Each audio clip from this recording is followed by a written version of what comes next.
მოგესალმებით ძვირფასო რადიო მსმენელებო, ეთერშია ჯვარის ხმა, სტუდიაში თქვენთვის მარიამ შეროზია ვმუშაობ. დღევანდელი გადაცემის სტუმრები იქნებიან ჯვარის გოგონათა ფრენბურთის გუნდი ალტაირის მთავარი მწვრთნელი ტარიელ ხუხილავა, მწვრთნელის ასისტენტი ლადო სალია და გუნდის კაპიტანი ანი გუჯეჯიანი. მოგესალმებით, მადლობა რომ გამონახეთ დრო და ხართ ჩვენი გადაცემის სტუმრები. მიგესალმებით ჩვენ მსმენელებს. რომ დავიწყოთ თავიდან და მოგიყვეთ, როგორ გაჩნდა იდეა, რომ ჯვარში შექმნილიყო გოგონათა ფრენბურთის გუნდი? ორი წლის ნახევარის უკან გაჩნდა ესეთი იდეა რა ორი ბავშვი მოვიდა ჩემიანები, ესე გუნდის კაპიტანი ანი გუჯეჯიანი და ლიზი გოგელავა, რომელიც მაშინ ვატარებდი კალათბურთის სექციას. და ისინი რომ მოვიდნენ კალათბურთში, მაშინ გითხრეს ფრენბურთის იცოდე რომ ფრენბურთი იცოდი და სპეციალისტი ვიყავი და გავხსნა ფრენბურთი. და იქიდან წამოვიდა მე ფრენბურთის გახსნა. значит, მეუთხარი მოიყვანეთ გოგოები და დავიწყოთ და მთლიანი კლასი მოვიდა მაშინ სკოლიდან და დავიწყეთ რა ბაბაუშვი მეგონი 800 მე ერთ თვეში მეორე 8 მოემატა და წავიდა მე ასე და განვითარდა მე ეს ფრენბურთი.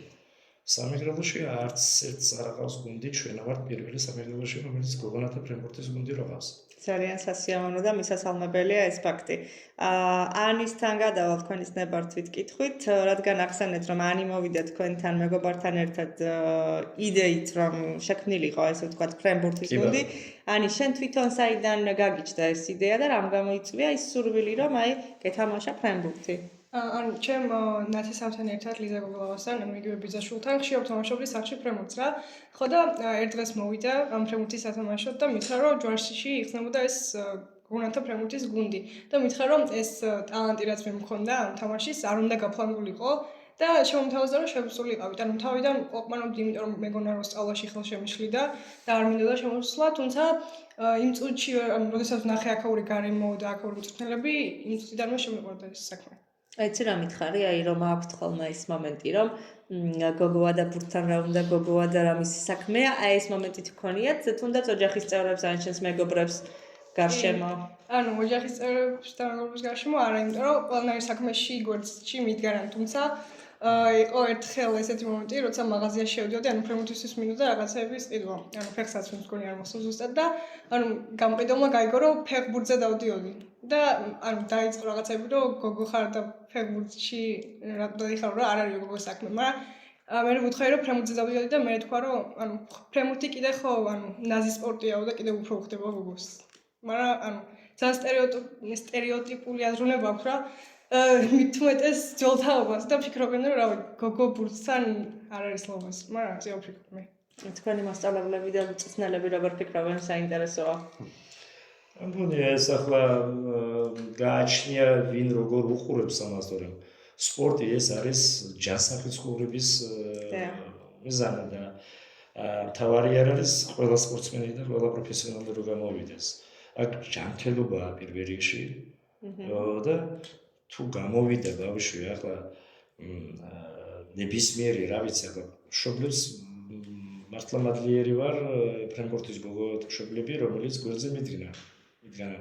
იმიტომ რომ სახელმწიფო არ გვაფინანსებს ამხანაგურ შეხვედრებს. თვითონ მშობლები, მე ვიღაცები გვერისხავს ჩემი დამოწაფერებლი ფულს და იმით დავდებათ. ჩემპიონატში რა თქმა უნდა. ხო, აქამდეც რომ მივიდეთ, იდეა შექმნა, ბავშვები მოვიდნენ, გუნდი შეიკრა, მაგრამ ყველაფრისთვის არის ხო საჭირო თუნდაც ბურთები, თუნდაც რაღაც საჭირო ინვენტარი. მე რამდენად გამოჩნდნენ ადამიანები, ვინც ესე ვთქვათ, მხარდაჭერა გამოგიცხადეთ და მხარდაჭერა გამოგიცხადეთ, გამოჩნდა ლევანი კარდავა, რომელიც 1000 ლარი ჩაურიცხა ბავშვებს. ჩემი დამოწავრები ხან 200, ირაკლი ხარჩევა 400 ლარი მიეცა ბავშვებს. გახსოვთ ირაკლი ხარჩევა. და ვინ ვიღაცა 100, ვიღაცა 50 და ასე იკრიბებოდა ფული. ეს ანგარიში გავხსენე ჩვენ იურიდიულით არა, სახელზე შეგელის სახელზე და იქ გვერისხებოდა ეს ფული და იმით დავდიოდით მომხანაგურ შეხვედრებში. და მწვრთნელები ესე ენთუზიაზმის დონეზე? რა თქმა უნდა. მუნიციპალიტეტისგან მხარდაჭერა რამდენი? მუნიციპალიტეტის მხარდაჭერა იყო ერთი რომ გია ხარჩილოვა ჩვენ საქართველოს ჩემპიონატში რომ მოხვდით ეს იყო გია ხარჩილოვას დამსახურება თვითონ ჩამოვიდა ჩვენთან ბათუმში გვესტუმრა ბავშვებს ყურადღება რაღაცები და აი იმედია მაქვს რომ არ დავკარგავთ ამას ჯვარში ეს გაგრძელდება მე მანამდე მუშაობდი გონებს რეჟიმი რო იყო მაშინაც წავდა გოგოები და მაშინაც თამაშობდი საქართველოს ჩემპიონატში ეს კომუნისტების პერიოდში და მე ახლა დავიწყეთ ეს უკვე არ ვაპირებ მიტოვებას მანამდე სანამდე ფეხზე ვარ ახლა რამდენი გოგონა თამაშობს თქვენთან და როგორ შეიძლება საერთოდ თქვენთან მოხვდნენ?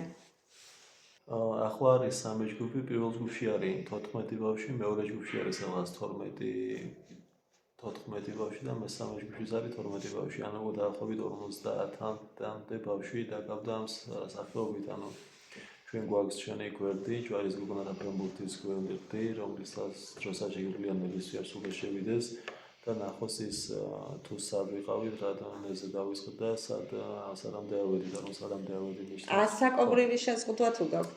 ასაკობრივი შეზღუდვა საქართველოს ჩემპიონატზე ჩვენ ასაკობრივ საქართველოს ჩემპიონატზე ვთამაშეთ და ხობით 20-30 წელიწადის მერე სამოილოდ გამოიყვანა გუნდი ჩვენი სახით ჯვარის გოგონათა ფრენბურთის გუნდი იყო პირველი რომელმაც ასაკობრივ 2000-იანებში, 9-იანებში და 10-იანებში გავიდა საქართველოს ჩემპიონატზე და ხობით 30 წლის შემდგომ ერთი საქართველოს ჩემპიონატი ვითამაშეთ ოზურგეთში, მეორე ვითამაშეთ სამტრედიაში და ანუ თითქმის მთელი ნახევარი საქართველოს მოვლილი გვაქვს უკვე, მაგრამ ეს არის ასაკობრივი ჩემპიონატი 2008-იანებში, 9-იანებში და 10-იანებში. მაგრამ ახლა მომავალი სეზონიდან საერთოდ დაიწყება ეს გადადის ასაკობრივი 10-იანებში, 11-იანებში და 12-იანებში. ანუ სიტყვაზე ბავშვებს რა ასაკიდან შეუძლიათ მშობლებს რომ ბავშვები მოგიყვანონ?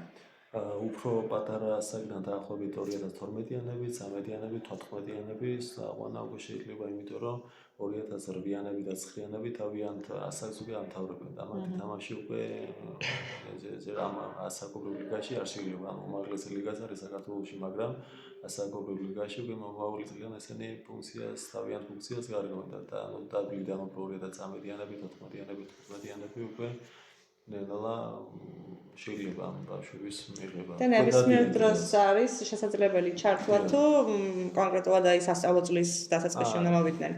არა, ნებისმიერ დროს, ნებისმიერ შემოსია, ნებისმიერ დროს მოვიდეს. ზოგიერთი დადის ლიგიდან, ზოგიერთი ახლა ორი ერთი ბავშვია ზუგდიდიდან დადის, მშობელს მოყავს, მერე მიყავს, ერთი არის ანუ წარმოიდგინეთ რაიონიდან თითქმის ყველა. სულ რამდენი გუნდია გოგონათა გუნდი საქართველოს მასშტაბით? 16 და ჩვენ ჯგუფში, C-ჯგუფში და იქ არის B-ჯგუფი, არის A-ჯგუფი, არის ლიგა და არის უმაღლესი ლიგა. და ჩვენ ჯგუფში 11-ია.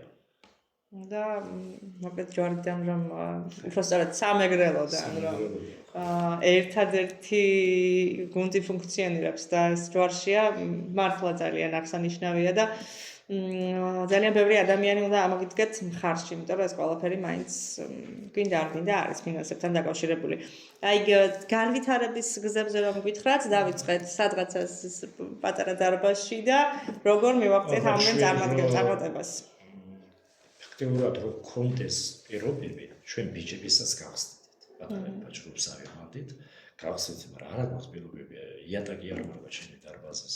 ეს არის საშინელება, ჩვენი ხელით გავაკეთეთ ყველაფერი რაც გაკეთებული, რომ ბავშვს ფეხი ვარდებოდა და ძალიან საშიში იყო რომ მოხდარიყო.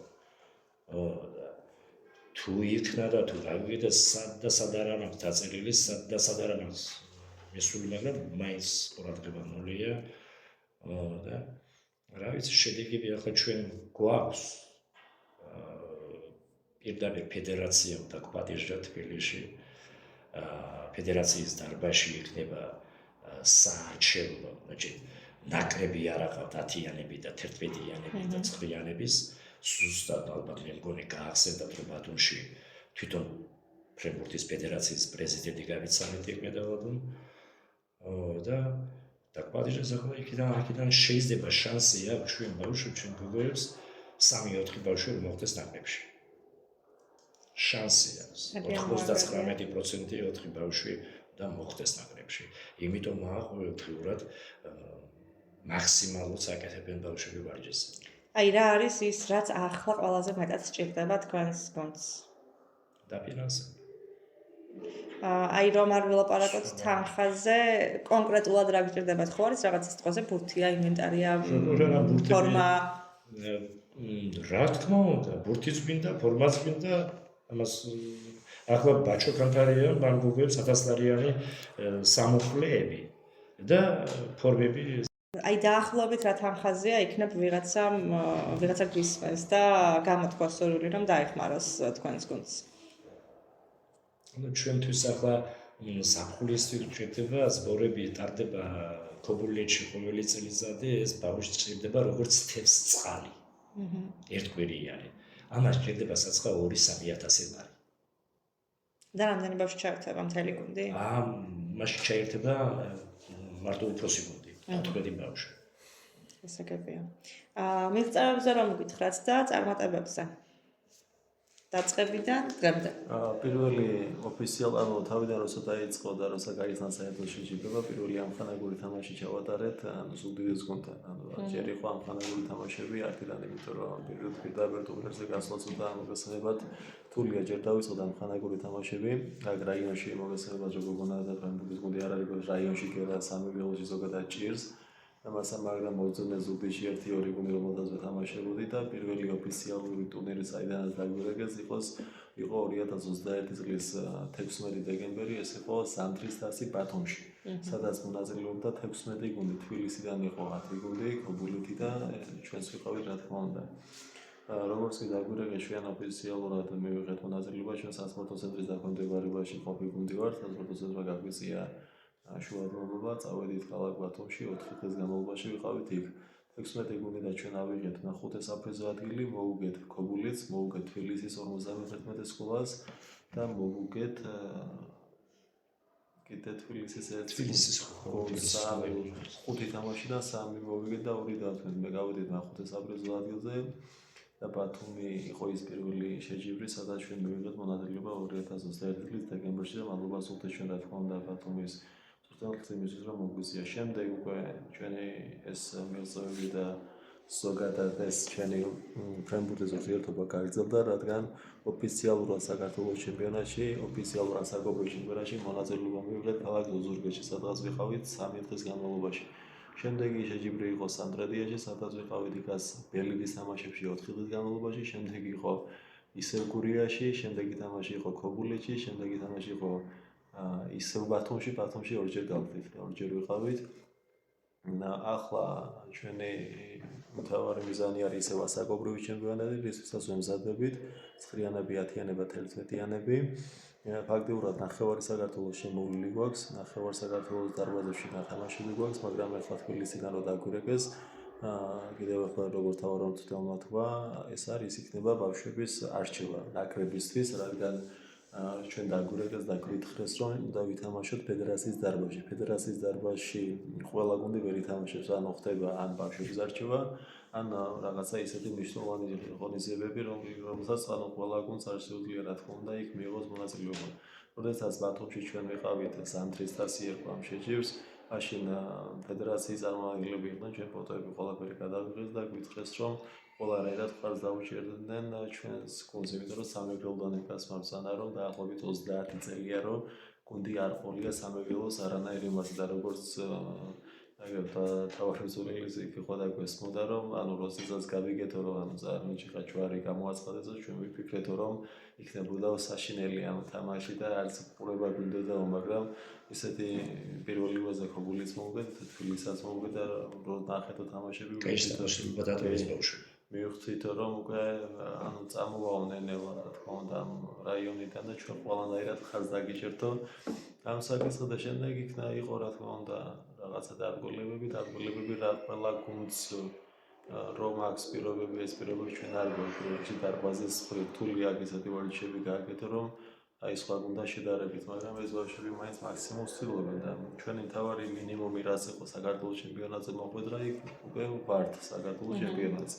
აცი დანარჩენი პროგრესი გაგრძელდება რა თქმა უნდა და მაგრამ არ ჩერდებით და რა თქმა უნდა, რა მიზანი გვაქვს ამ ბავშვებით ლიგაში რომ მოვიდეთ. ეს არის ჩემი მიზანი. ეს არის თავი. იქით ვერ გავკავშირებ, იმიტომ რომ სამკე დარბაზი აგებობა არ აქვს და არ არის იმის პირობები, თორემ აი ლიგაში ლიგისთვის კიდევ 2025-ში ამ წლის ბოლომდე რა 2025-ში უნდა გავიდეთ ჩვენ. აი ეს მიზანი მაქვს და ნახოთ იქით როგორ იქნება. თქვენ ისეთი ცეცხლებით გაგონები გყავთ და იმდენად კარგი მწვრთნელები რომ დარწმუნებული ვარ თვითონ პირადად გვაქვს. მე გადავნებთ თვალს და ვნახულობ თქვენს თამაშებს და მართლა ესე სიამოვნებას ვიღებ ხოლმე. ანის მინდა კითხვით მივმართო, როგორც მთავრმა მწვრთნელმა აღნიშნა, გოგონები ყველაფერს აკეთებენ და მაქსიმუმს დებენ რომ ნაკრებში მოხვდნენო და ალბათ შენც არ ხარ გამონაკლისი, მით უფრო რომ გუნდის კაპიტანი ხარ. შენთვის რას ნიშნავს იყო საქართველოს გოგონათა ფრენბურთის ეროვნული ნაკრების წევრი? როგორც უკვე ვთქვი, როცა პირველი დღეს როცა მოვედი ამ დარბაზში, მაშინ შემიყვარდა ეს საქმე, ანუ ყოველი წელია ამ საქმეში ვარ, ასე ვთქვათ. და ანუ პირველივე დღიდანვე დავისახე ეს მიზნად, რომ გავხარიყავი საქართველოს გოგონათა ეროვნული ნაკრების წევრი. ეროვნული ან ასაკობრივი ნაკრების წევრი.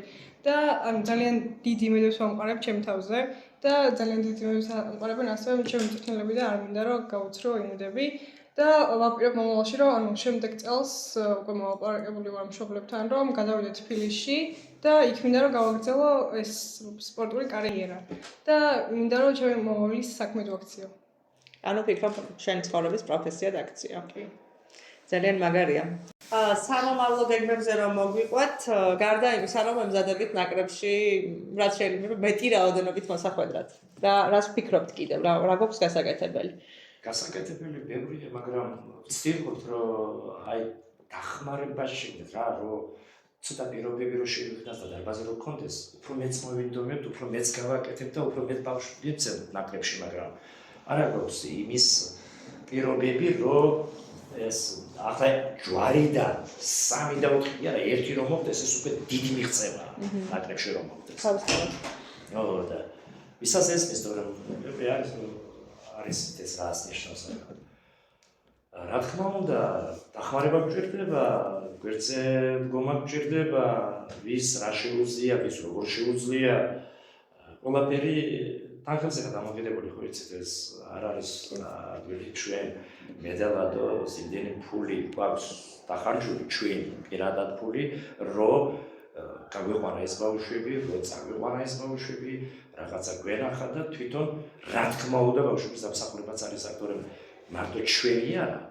თვითონ ბავშვებმა მაქსიმალურად რომ მონდომებულები არიან და მაქსიმალურად რომ აკეთებენ ყველაფერს, ეს უკვე ბევრი რაღაცაა. როცა ბავშვი შეუყვარდება, აი უკვე შეიძლება რომ ვთხოვო. მანამდე ბევრს არ ვთხოვობდი მე ამათთან, რომ შეუყვარდა რომ ახე რომ აი მას ვარჯიში როდის გვექნება? всё, ეს უკვე ბავშვს. და კვირაში რამდენი დღე და რამდენი საათის განმავლობაში ვარჯიში? 4 დღეა, კვირას შაბათს გვაქვს სათამაშო დღე, შაბათი, 4 შაბათი და პარასკევი ვარჯიშები. და შაბათია ოთერვა და თამაშება.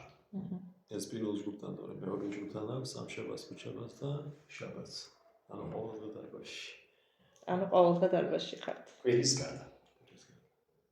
გისურვებთ რომ მართლა თანამედროვე დავრტული დარბაზი გქონდეთ. დაახლოებით 2 წელზე მეტია, ეხლა ეს გუნდი არსებობს, 2 წელიდან რაღაც 3 თვე თუ რაღაცა. ანუ ეს ბავშვები უკვე იმდენად შეყვარებული არიან ამ ფრენბურთზე, რომ ამით გარშე არ შეუძლიათ ანუ ამაზე იზოლავარაგოთ, რომ ამათ აქეთ უკვე პროფესიასავით გაათვისწორებული თავიანთ გონებაში, რადგან ესენი უკვე იმაზე ფიქრობენ თუ რა ვარჯიში მოიგანონ სიტყვაზე, რა ვარჯიშები გააკეთონ, რა უფრო მეტად განვითარდნენ და ასე შემდეგ. ანუ ისინი რაღაცა ყველა ბავშვი რაღაცას თმობს იმის გამო, რომ ფრენბურთი ითამაშოთ. ანუ თმობს იმაში გულისხმობს, შეიძლება ესენი არ წავიდნენ დაბადების დღეზე, შეიძლება არ წავიდნენ ქორწილში, შეიძლება არ წავიდნენ რაღაცა ივენტზე, ვარჯიშის დღეს, იმიტომ რომ ვარჯიშის დღეს უფრო მნიშვნელოვანი რაღაცებია. ჩვენ რა თქმა უნდა ყველას უგნებით, რომ ეს ასე არ გააკეთოთ, მაგრამ თვითონ ბავშვსაც გათვითცნობებული აქვთ, რომ აი ფრენბურთის ვარჯიშის დღეს რაღაცები არ ხდება იმ სიტყვაზე თუ რაღაცა სასწაული და ცუდი არ უნდა სამწუხაროდ. და პირველ რიგში და მეორე რიგში შეიძლება რომ ყველა სპორტსმენი რა თქმა უნდა ვერ განმოვიდეს რაღაცა მიზეზების გამო, მაგრამ ეს ბავშვები ვინც აქ არიან, რა თქმა უნდა, ყველაზე დარწმუნებით გეუბნებით, რომ არც ერთი კოკა-კოლას არ სვამს, არც ერთი ჩიპს, ანუ ისეთ მავნებულ მეზრებს არც მიირთმევს, რომელსაც საზიანოა ჩვენი. ანუ სრულად მივყვებით სწორი და ჯანსაღი ანუ ცხოვრების მაგას წესი. გეუბნებით, რომ ყველა ბავშვი რაღაცას თმობს, არიან მთელი თავიანთი გონებით დარბაზში და სპორტ დარბაზში რაღაცას მიალსიან, ანუ რაღაცა რომ გამოვიდე თავიანთ ცხოვრებაში და თავიანთ საქმიანობაში. სამი ბავშვი ფიქრობს უკვე სპორტის უნივერსიტეტში ჩაბარებაზე. ეს უკვე ისე რაღაცა მრობაში როცა დეფიციტია სპორტის მასწავლებლების რაიონის მასშტაბით. ყავდები მანამდე სამი ბავშვი მიდიოდა კალათბურთზე და სამები ეგრევე დაამთავრა, სხვაგან წავიდა, დაამთავრა, სხვა ერთი დამჭა ახლა წელს რეგიონალური თებერვალში იქნება ოლიმპიადა კალათბურთზე ვარჯიშობ გამგამიდან. მომავალსაც ახლა რეგიონალურს მოვიგებ და კალათბურთი всё დამთავრდა. იკარგება კალათბურთი ჯორჯი. ახლა ეგ არის მე-11 კლასშია კატოიკია გოგო. რა ვიცი, ჯერ ასე აკეთებს რაღაცა, ახან და ხან არა. მინდა რომ არ დაიკარგოს ის კალათბურთის და ის ფრენკფურტი რა თქმა უნდა არ დაიკარგება, მე რომ მოგდააგერა 30 წელსაა და გააგრძელებს იმედი მაქვს, მაგრამ კალათბურთი რომ დაიკარგება, ეს უკვე წვეთ გულს. ყველაფერს ვაკეთებ იმისთვის, რომ ჯვარში ეშენდე დარბაზი. სიგდილან და გავაკეთო ეს. აუცილებელია. ნივაღწევ მას. აი ეს ინტერესი და ეს მონდომება, რაც ახლა თქვენში ჩანს, წვრთნელებშიც და თვითონ გუნდის კაპიტანშიც, ეს აუცილებლად გარანტია იმისა, რომ გახვალთ სასურველ შედეგამდე. ბავშვები არიან მე-9, მე-10, მე-8, მე-11, მე-7 კლასის თუნდაც აი ეს ჯგუფი ესენი დადიან მესადინეობაზე, დადიან ზოგიერთ ცეკვაზე, მე მოდიან ვარჯიშზე, აქ ვარჯიში სკოლა დატვირთვა აქვს. ერთი მესადიდან სკოლაში ნახევარზე მეტი, ანუ იმას რა მნიშვნელობა აქვს. და სწავლობენ ძალიან კარგად უმეტესობა. მედალზე გადის ზოგი ნახევარზე მეტი, რა თქმა უნდა, იმას მნიშვნელობა ზოგადად. ნორმალურად დასაფასებელია. და ახლა და მე შეგებმა რო არ გავუშვეს, რო არ სწავლობს ისეთი ბავშვი შეშივებაზე. მე ვეუბნები ყოველთვის და ისწავლოთ. რო არ შემიქმნას პრობლემები, რო არ გაგიშვოს შობილ. საშუალოდ მაინც უნდა ესწავლო. ანუ ჩვენ ნელ-ნელა სამოყვარულო გუნდიდან უკვე გადავდივართ ერთი ნაბიჯის წინ, ანუ პროფესიონალურამდე ჯერ ცოტა ბევრი გვიკლია, რა თქმა უნდა, მაგრამ ჩვენი მიზანია რომ პროფესიულ დონეზე გადავიდეთ. როგორც დავარ მარცხენა თქვა, ბევრი რაღაცა გვაკლია იმისთვის, რომ სრულყოფილად ჩამოყალიბდეთ რა. ერთ-ერთი პირობა არის ის, რომ ყველა პროფესიონალური გუნდი გადის ზბორებს სხვადასხვა ქალაქში. ანუ ეს არის ეს ზბორები ნიშნავს, რომ ბავშვი უფრო ფიზიკურად ვითარდება, ფიზიკურად ძლიერდება.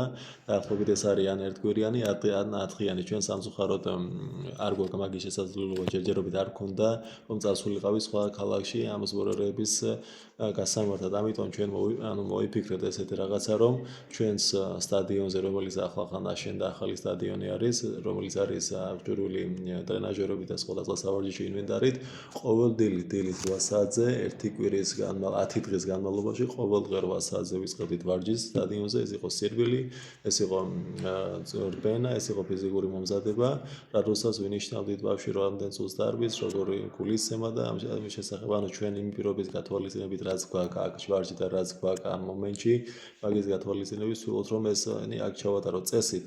ყველა გუნდი გადის სხვაგან ზბორებს, მაგრამ ჩვენ სამწუხაროდ ვერ გავდივართ, კიდევ ერთხელ ვამბობთ, გვაქვს ეს პრობლემა და მიღებულია ფინანსებზე. და რა თქმა უნდა, და ჩვენ ჩავატარეთ აქ ჯვარში, მადლობა ჯვარის ანუ სტადიონის დირექტორს რომ დაგვტონება, იქ ვისულიყავით, ტრენაჟერების გვესარგებლა და გოგოებმა ყველა მაქსიმალურად იყო მე ჩათვლები, ვინ ჩაბარებთ ამ ფიზიკურ დატვირთვას 10 დღიანს, 10 დღისენდა იყო ბოლოს ტესტირება და შემდეგ ფიზიკური მომზადების გათვალისწინება დროის მიხედვით და ყველა ჩვენმა გოგონებმა მაქსიმალურად ჩააბარეთ ეს ტესტების და საკითხების ყველაფერი. რაც იყო გათვალისწინებული და სხვანაირი მოფიქრება სამწუხაროდ ჯერ ვერ მოვიფიქრეთ. ძალიან სასიამოვნო და მისასალმებელია ყველაფერი ის, რასაც აკეთებთ. წარმატებებს გისურვებთ და ყველა დასახული მიზნის ასრულებას. მადლობა. მადლობა რომ დაგვითხრეთ დრო დაიყავით ჩვენი გადაცემის სტუმრები. ჩვენს მსმენელებს კი შევახსენებ რომ თქვენ უსმენთ ჯვარის ხმა სტუდიაში თქვენთვის მარიამ შეროზია მუშაობდი და დღევანდელი გადაცემის სტუმრები გახდათ ჯვარის გოგონათა ფრენბურთის გუნდი ალტაირის მთავარი მწვრთნელი ტარიელ ქუხილავა, მწვრთნელის ასისტენტი ლადო სალია და კაპიტანი ანი გუჯეჯიანი.